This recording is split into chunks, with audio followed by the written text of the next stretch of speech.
حاضرین گرامی، در آغاز سخن همه شما نمایندگان مردمی سربلند و مهمان نواز با ننگ و ناموس و سازنده و آبادکار ناحیه مشهد را با مناسبت 29 سالگرد استقلال دولت جمهوری تاجیکستان همچنین جشن فرخنده 5500 سالگی سرازمی باستانی که با قرار یونسکو تجدید گردیده نشانه تاریخی باستانی خلق تاجیک به حساب می رود صمیمانه تبریک می گویم.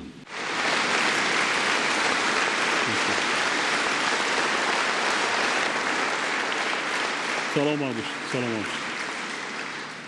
واقعا استقلال و آزادی عالی‌ترین و بزرگترین دستاورد مردمی تمدن ساز و فرهنگی ما بوده، همچون مشعل فروزان راه ما را به سوی فردای آباد تاجیکستان عزیزمان روشن و پرنور می‌سازد.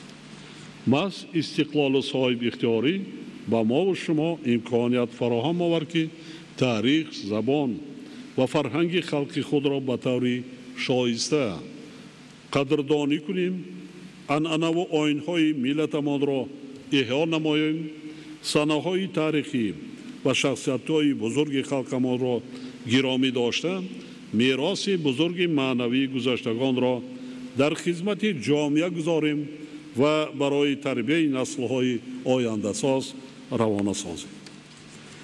با شرافت استقلال و آزادی، وحدت ملی و صلح و ثبات مردم ما در شاهراه سازندگی و بنیادکاری قدم‌های استوار گذاشته امروز وطن عزیزمان را خیلی آباد و پیشرفته گردانیدند و به خاطر فردای باز هم آبادتر سرجمعانه زحمت کشیده ایستادند. در نتیجه تدبیرهای اندیشیده حکومت مملکت در دایره تطبیق هدف‌های استراتژی رسیدن به استقلال انرژتیکی، حفظ امنیت آزخواری و صنعتی کنانی با سرعت کشور خصوصا در ظرف سالهای آخر رشد همه سمت‌های حیات جامعه، تامین و ثبت و صفت زندگی مردم کشورمان خیلی بهتر گردید. رشد استوار اقتصاد ملی با ما امکان فراهم آورد که به پیشرفت ساحه‌های اجتماعیات از جمله فرهنگ و بنیاد از نوسازی انشاءات ساحه توجه بیشتر ظاهر نماییم. ماه مارس سال 2016 هنگام ملاقات با ساکنان ناحیه مشهد که ضمن سفر کاری به ناحیه برگزار گردیده بود، خاطرنشان کرده بودم که مردم ناحیه مشهد پس از کوچ بستن به موضع نو و بنیاد نمودن دیار سبز و خرم در نوبت اول سنت‌های قدیمی اجدادی را با افتخار و صداقت به آیین‌های وطنداری خود همراه خویش به این سرزمین نوبنیاد آورده آنها را تاکنون ادامه می‌دهند. ساکنان مشهد در حقیقت میراثبران اصیل تمدن و فرهنگ چندین هزار ساله نیاگانمان هستند که سنت و پدیده‌های تاریخی اجدادمان را با آیین‌های نوین دوران صاحب استقلالی کشورمان آمیزش داده با این را در غنی گردانیدن فرهنگ ملیمان حصه ارزشمند می‌گذارند. با در نظر داشت همین مسئله حکومت مملکت را وظیفه‌دار کرده بودم که به خاطر رشد فرهنگ غنی اجدادی تیار کردن هنرمندان کسبی و مهیا نمودن شرایط مساعد برای فعالیت دسته‌های هنری در مرکز ناحیه قصر زمانوی فرهنگ را بنیاد کرده و خدمت مردم ناحیه و اهل صنعت و هنر سپارد. این قصر نوبنیاد فرهنگ که دارای 1000 جای نشست می باشد و از طرف دیرکسیون ساختمان انشاءات حکومت دستگاه اجرایی پرزیدنت مملکت با مبلغ زیاده از 34 میلیون سامانی بنیاد گردید که امروز با تمام تجهیزات و شرایط مناسب به استفاده سپارده شده است. باور دارم که با استفاده دادن این قصر فرهنگ در دایره اعلان شدن ساحه‌های رشد دهات، سیاحی و هنرهای مردمی با پیشرفت باز هم بیشتر صنعت و هنر مردم مشهد و حفظ و گرامی داشت سنت‌های قدیمه مساعدت خواهد کرد.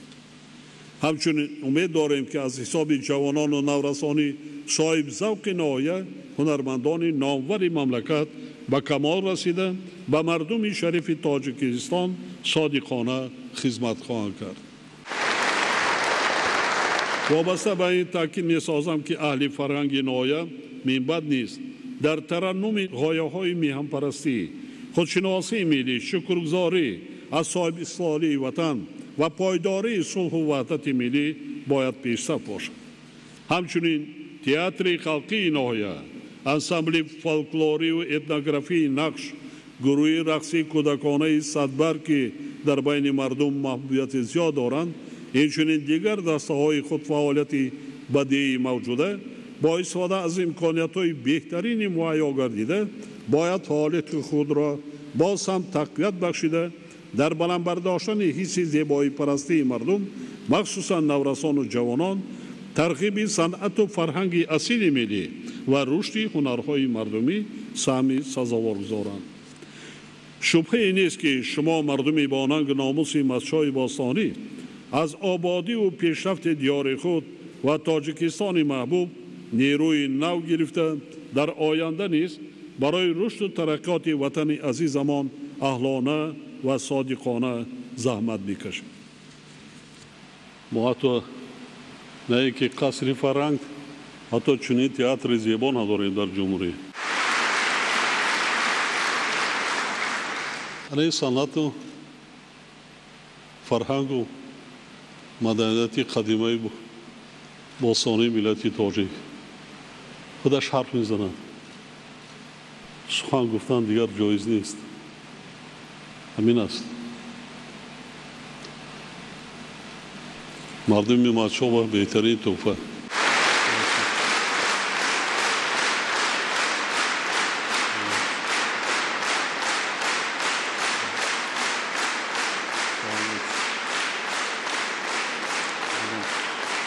باقی گرد اطراف وقتی من سپارش داده بودم هیکر اداره وسیع با وسیع کردن ممکن باقی مرکزی تبدیل دادن ممکن جایش هم بسیار جای بر هوا زیبا کردن ممکن یادشان لندکا و بعضا چاره‌بینی‌های حتی جمهوری را در اینجا چاره‌بینی‌های فرهنگی علمی را گذراندن ممکن شرایط درجه عالی در همین رفتی سفر زیاده قریب از 50 تا انشاءات در ناحیه مسجد افتتاح گشت.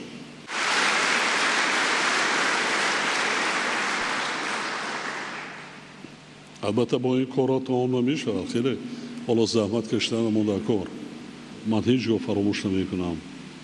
سفرهای اولین داشتگی و این روز مقایسه میکنم خیلی خیلی بهتر شده است. یکی باز زحمت کشیدن من اصلا میگم هزارها مراتب از نام مردم با صاحبکاران ناحیه مسجد صاحبکاران بانگ ناموس خیلی زحمت کشیدن. حتی کارخانه‌های خیلی پیشقدم زمانوی با واردات تکنولوژی پیشرفته جهانی بنیاد کردند. بعضا پرابلم‌های جمهوری را حل کردند. که صاحب پیشرفتی رشد و ترقیاتی پرنده پروری کارخانه‌ای که شده شد از اینجا تمام جمهوری تامین کرده میشه. تمام جمهوری نه که کارخانه اهالی هم میتواند از آنجا پورا برای استفاده برای خواجگی داری خودشون هر یک عائله میتواند استفاده بره. یعنی در دنیا کاری نمیشتگی نیست. فقط ذوق داشتن آماده کار. ذوق داشتن آماده با زندگی، با وطن، با مادر، با دولت ذوق داشتن آماده دوست داشتن آماده کار. بسیار آباد، بسیار پیشرفته.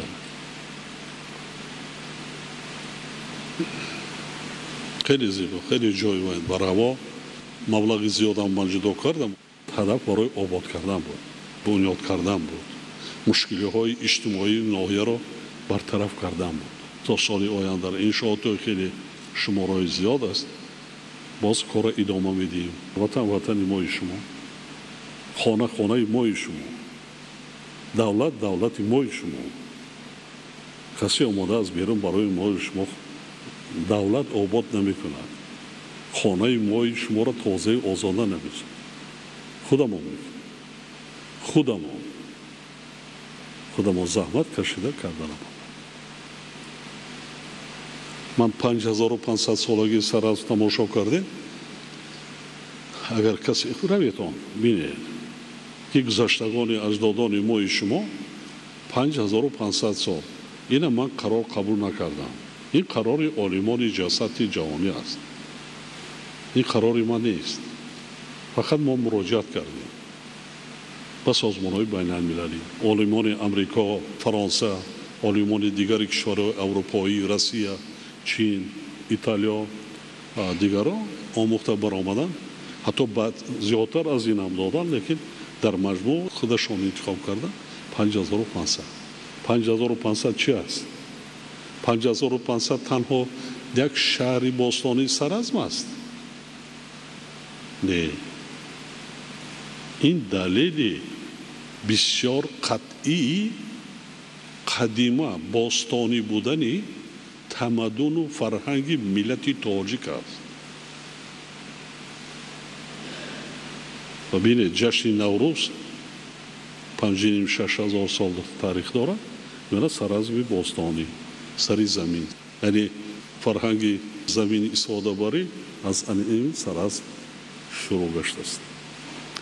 مدنیت شهرسازی، شهرداری. چرا بزرگای گذشته ما، اولادان اجدادان ما شما 5500 سال پیش، قریب 6 عصر پیش اینقدر صنعت بلند معماری، شهرسازی، شهرداری را کردند. بعد اینقدر زمان علم و تکنولوژی پیشرفته ما شما وطن خودمون بنیاد نکنیم، نسازیم، آباد نکنیم. من باوری کامل دارم. ما وقتی دیدن کردیم بعد ما در یک شب هم بعدی که ما قریب 3000 شهروندان شهر پنجکه و دیگر مهمانان از این جای تاریخی دیدن کردن. اونا دیدن در کار این شهر نیمش با تک خانه آدما باز 5500 سال کارکردی طلا، کارکردی نقره، کارکردی میس، جواهرات و دیگر، کشاورزی، نه که تنها کشاورزی،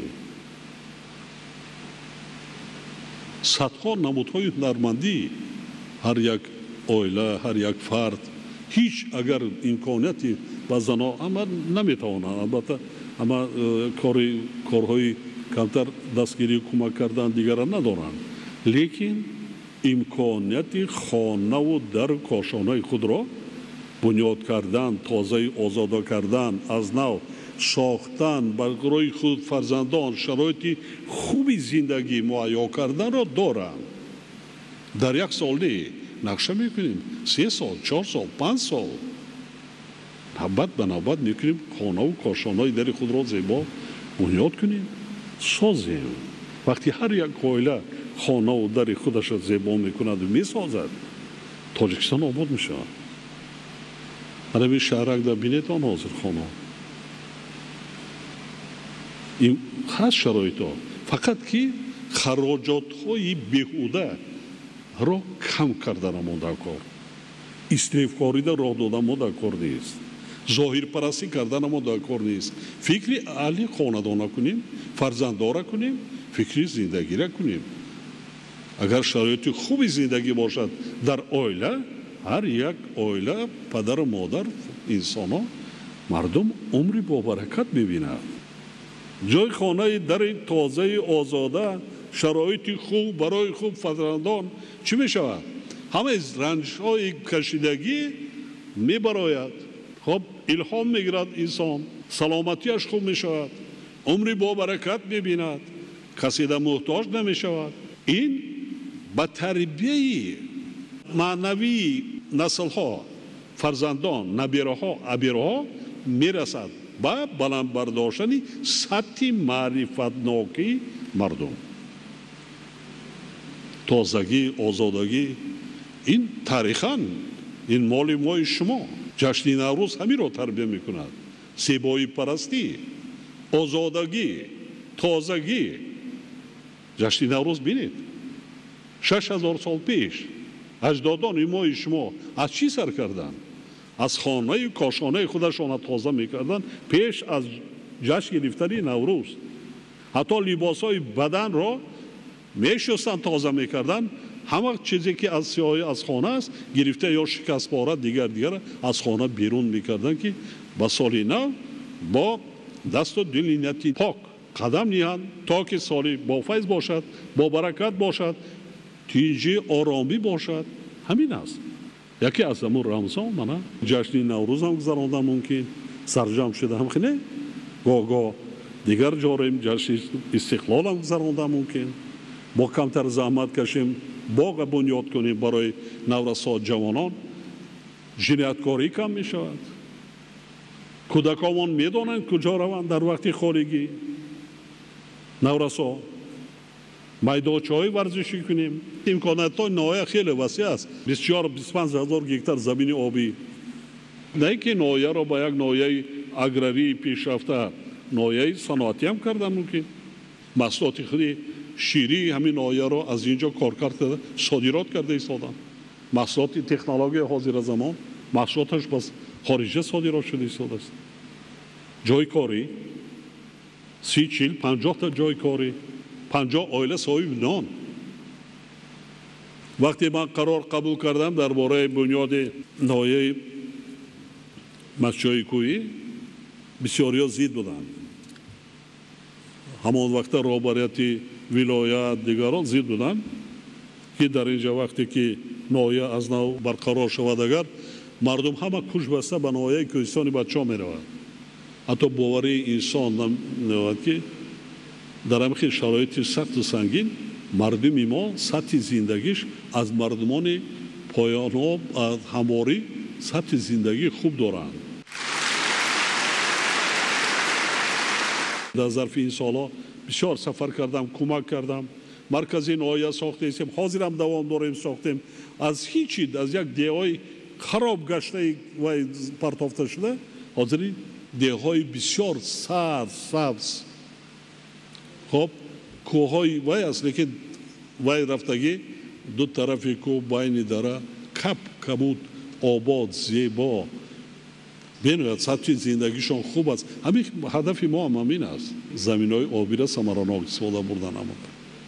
اما برآمده را تحقیق کردم. یا سببی آمدن ما همین است. در دنیا سال بسیار وزمین بینوید وزمین تیرما و زمستان با وزمین می شود. نرسیدن مواد آذوقه‌واری، کمچین شدن مواد آذوقه‌واری در دنیا می شود. استحصالات نیست. حتی اصلات پروریده را آدم نیست که جمع‌آوری کنند. حاضر هم وقت است، محصولات است، سبزوات است، میوه است، دیگر است. تیاری را بینید. تیاریتان ذخیره کنید آن. 100 روز در بار، 1 روز در کار. میروز امکانیت است. کمتر هم چالاک شدن در کار. هنر اونقدر چیزهای وزمین نیست. ذخیره کردن اینا پدرها باباهای ما شما میکردن.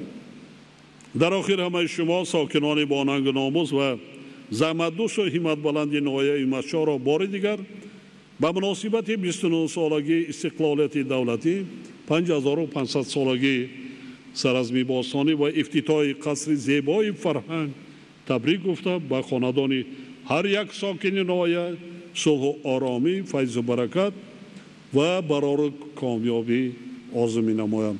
همیشه خانه آباد و سربلند باشید. همدیران